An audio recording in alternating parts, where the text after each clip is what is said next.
When we were preparing for this episode, you were also quite passionate talking about the different revenue models that a practice can follow. And you mentioned, that some practices might want to start thinking or are already thinking about diversifying their revenue models. And I wanted to ask you to talk a little bit about that, just from the perspective of a practice manager who might be listening, why they might want to do that, or if they are thinking of doing that, what are the steps to do it? Yeah, for sure. Yeah, I'm happy you brought that up. So I think the way I look at it, right, we've had this conversation, and I think depending on your level of knowledge or expertise on billing, right, um, you know, it sounds very complex. It sounds very draining. And a lot of it is that is the fee for service model. So basically, what that means for those that maybe are completely new to this and thinking about being a practice manager, fee for service essentially means that you have a contract with the insurance, right? You bill, and by your contractor rate, we're going to give you this much, right? Very transactional. And then we've just spent a lot of this conversation talking about all the nuances and the challenges there. But it's very draining going rinse and repeat every single month and doing that. And the idea behind diversifying your model, right? So there's fee for service model. There's also a value based care model, right? So this is where you as an independent physician might participate in an ACO or an accountable care organization who has part of your Medicare population or Medicaid population might be risk bearing, which is essentially saying that hey, if you provide more value here, maybe reduce hospitalization for these patients or do whatever else, we're going to give you a set amount of money upfront.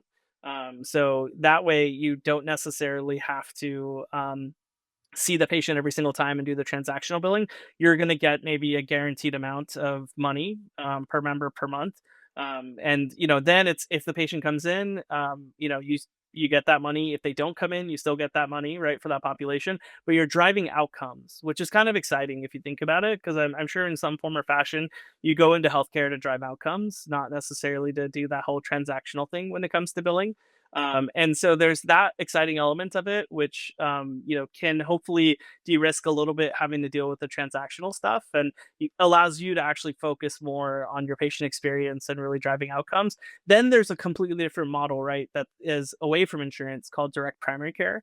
And that's essentially, or direct care in general, right? It might not be just for primary care, but that's essentially where you have a membership and you have a recurring membership that provides the visits and everything like that from that perspective.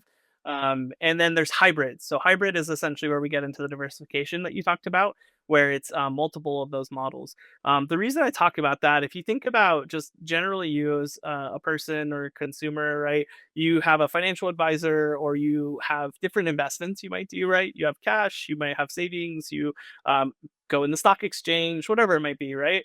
And generally, they always tell you diversify, right? Have stocks, have bonds, have everything else. And I say the same thing for practices. Like, just don't be 100% fee for service, because everything we hear from a primary care perspective, at least, right, is they are burnt out.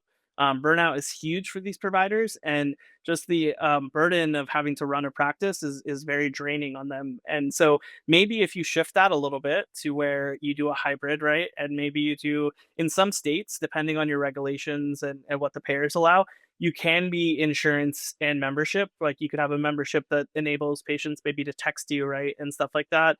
Where rather than having to go to the provider for an appointment or go to an urgent care because you have a sinus infection, you can text with your provider, right, and find out really quickly. Yes, you do. I'm going to send a script for you.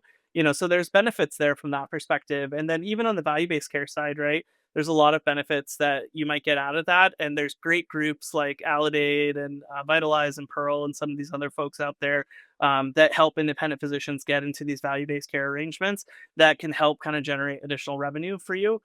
Without having to do that whole transactional thing. It's more kind of like guaranteed money in a sense, because you're going to fulfill and go through these certain goals that you have.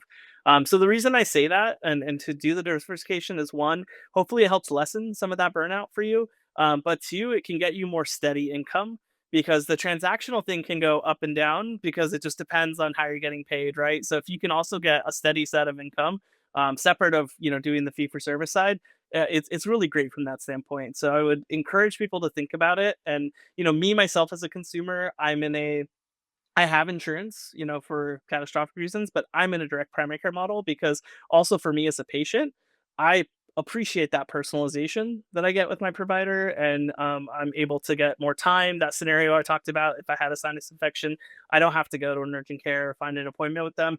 I can just text them and figure it out, and get the care I need. So I think even from a consumer perspective, there's more of a demand for personalized care. So I think it's definitely something to consider. Is how can you diversify yourself a little bit more from the rest of the market? So there's a lot of hospital systems and providers out there doing transactional primary care or transactional care in general. That's fee for service based.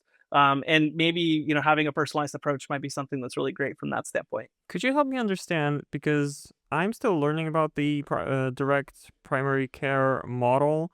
Why does it allow for greater personalization? And also, is the way it works is that the part where you pay a membership? If you could just demystify that for me just a For little bit sure. more. Yeah, of course. Yeah, happy to. Yeah, so if you're purely 100% direct primary care, you don't take insurance. So it's membership based. The reason it's more personalized is there you just don't have a lot of the burdens that certain providers that are in an insurance model necessarily have to deal with. You also could choose your panel size, right? You don't necessarily have the financial pressures to have a really huge patient roster, right? So that you're able to kind of generate the revenue you might need, right, from a visit perspective monthly to be able to kind of generate what you need. It puts you more in control of your destiny. So imagine if you have $100 membership, right? With 100 patients, if my math is mathing right, I think that's $10,000, right? So at least you might have a recurring stream, right? And you know what that amount is, and then it's about delivering value, right, in your membership. And so I personally, for instance, I have a direct primary care provider I go to, and it's great because we can meet monthly, where we can do virtual calls just like this, right? Where we get to meet monthly and just talk about what my health goals are, and it just feels more personalized for me. And I can only speak from my experience, but what I love is that it's about understanding what I want to accomplish and helping me get there, right? And understanding the means in which I want to do that and how I want to operate from that perspective.